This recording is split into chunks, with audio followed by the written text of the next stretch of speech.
All right, what's up, EOS Nation? Welcome to EOS Hot Sauce number 134. My name is Stefan Bisson. I'll be your host for today, and we will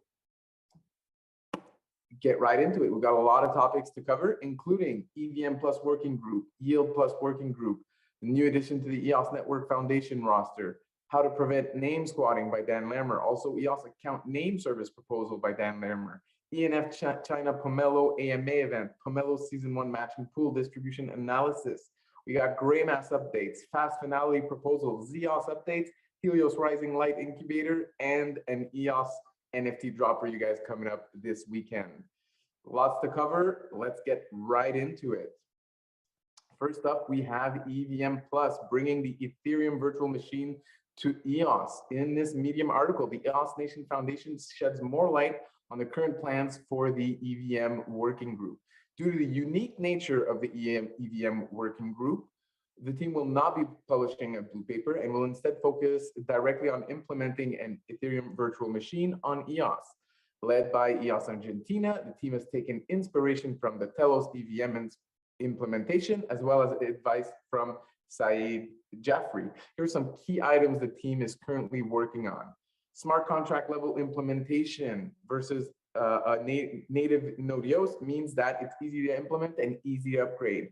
We'll have ETH precompiled contracts as EOS intrinsics, means it's fast and optimized. Full RPC compatibility, deterministic gas usage and billing, and MetaMask support for both Ethereum virtual machines and EOS virtual machine runtimes.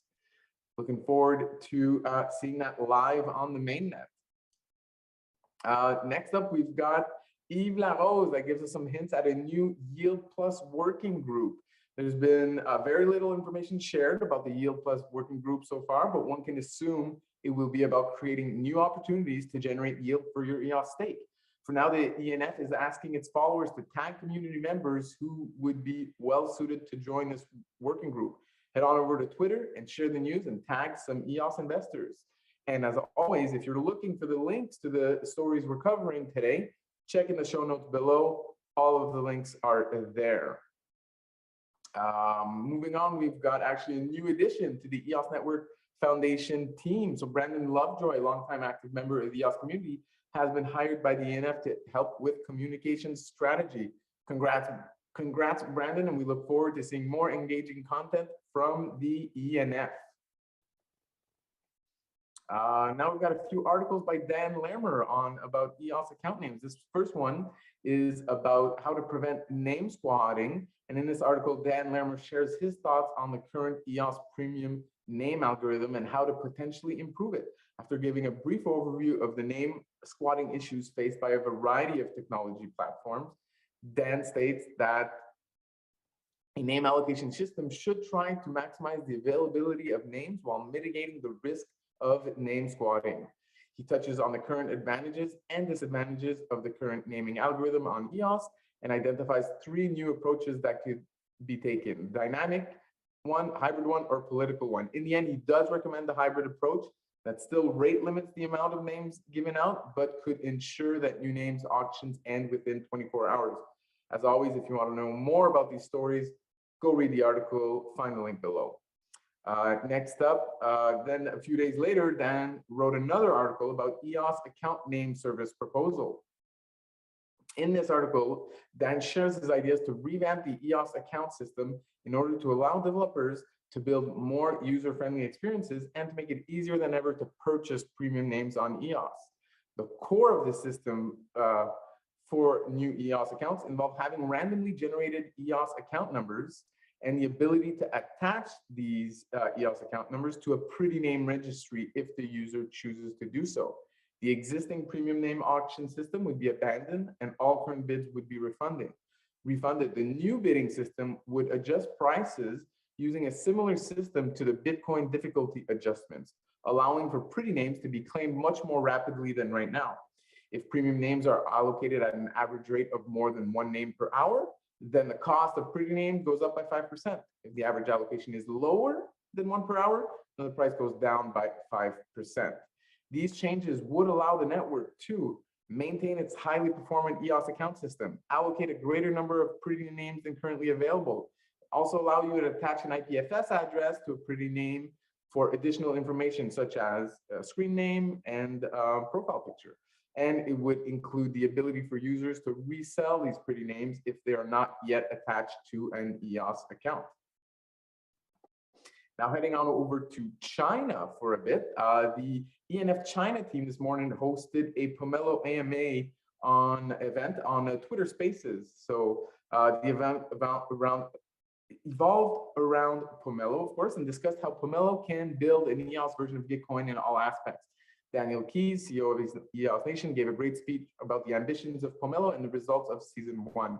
Participants to the event were eligible to receive some pop token NFTs as well as EOS prizes for those questions who were chosen. The event attracted extensive attention from the Asian community, both from within EOS and the wider crypto community. So visit EOS Nation China Twitter account for more information, and also find the link to the recording of the event below in the show notes as usual. More Pomelo news this time. We've got an article that was recently published about Pomelo Season 1 matching pool distribution analysis. So in this article, the Pomelo team shared some details about the matching pool distribution analysis they conducted and the impact on various grants.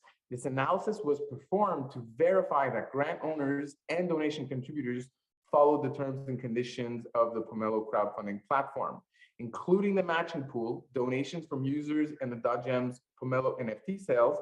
An impressive $635,869 was raised for public goods on EOS.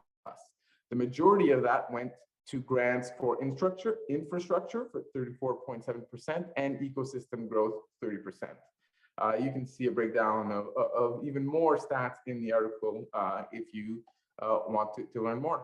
The UFI movement grant was disqualified due to offering a quid pro quo for their contributors, and the Immerses grant was flagged for community review due to their distribution of proof of participation NFTs to their contributors.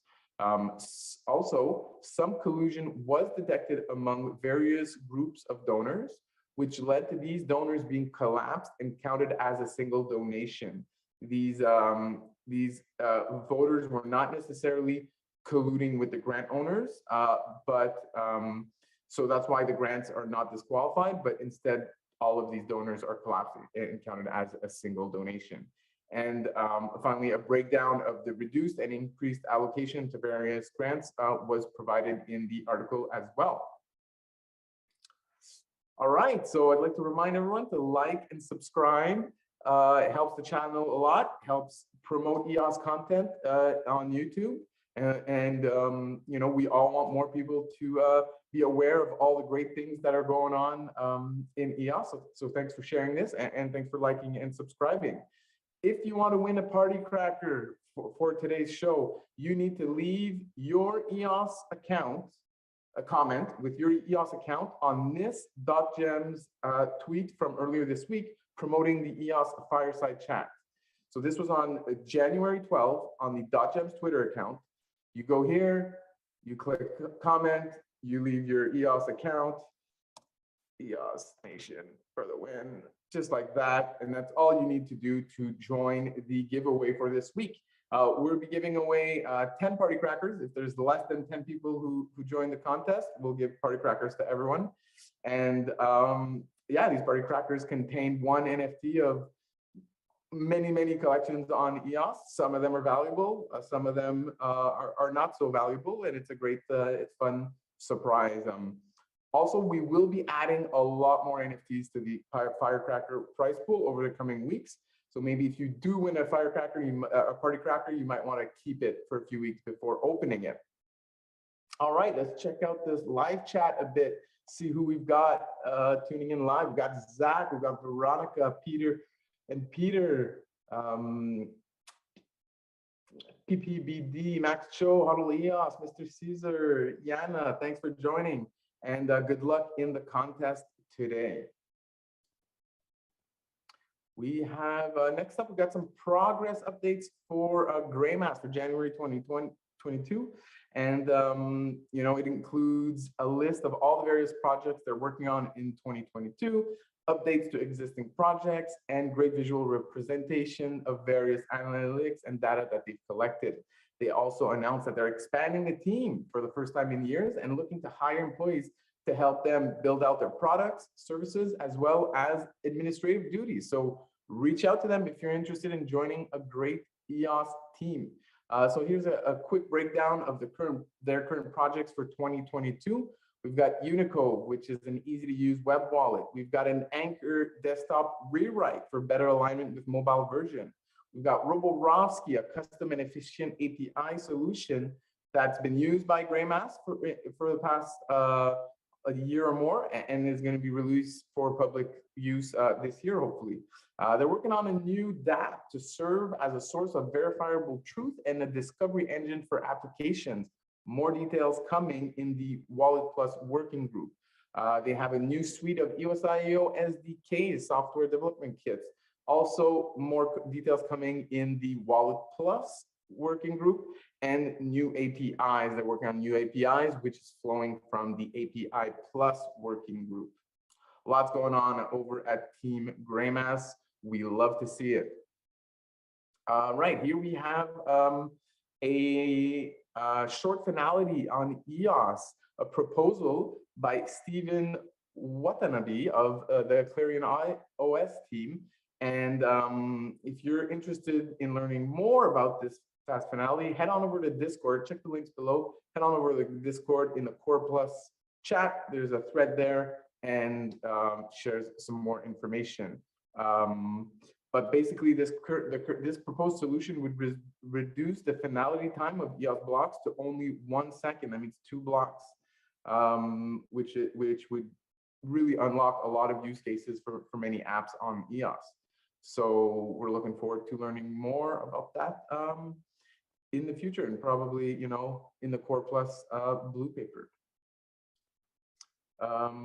Also about EOS features, we've got ZEOS on EOS, which is a privacy-related project for EOS. And following the ZEOS airdrop to PEOS holders, the ZEOS team has been hard at work implementing ZK proofs and rollups onto the EOS mainnet.